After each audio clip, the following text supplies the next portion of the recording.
Hi guys, good morning. Yan po, isang magandang araw po sa lahat, lalong-lalo na sa ating mga kapwa content creator. Ayan. Ngayon guys, meron po tayong isang gagawin na naman pong top down repair po itong mga guys. Ayan, i-repair po natin. Ito ang gagawin po natin. Ayan po. Ayan. Ayan guys, i-repair po natin kasi dati nakita natin hindi medyo maayos yung pagkakagawa niya po.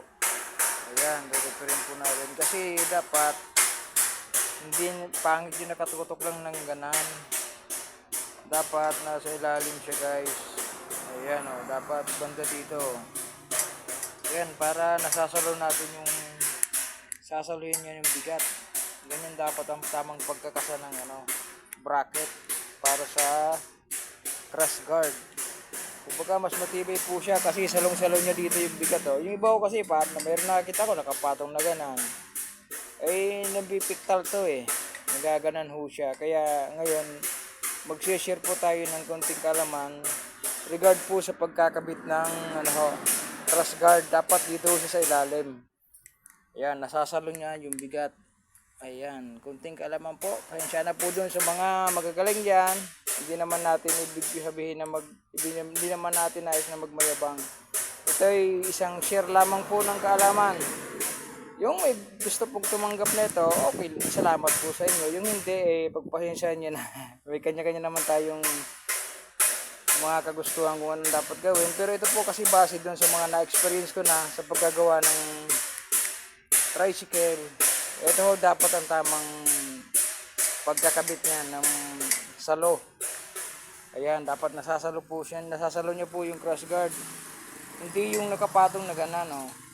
Ayan. Ayan guys. Ayan, share ko lamang po kung konting kaalaman. Ayan, dyan. Para mas matibay po siya. Ito, igawa sa ibang shop. Hindi ko napapangalanan kung saan gawa. Basta i-repair na lang ho natin kasi yun nga ang problema ng dating may-ari. Hindi maayos yung pag-align. Saka dito ho, sa pagkakabit ng sidecar, dapat yung alignment niya medyo pahilig pababa. Nakaklibe.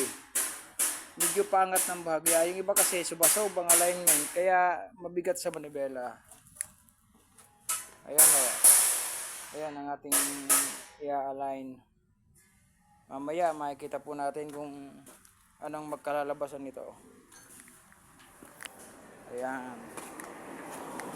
Kailangan yung pababa yung likod para magaang sa manibela. Ayan.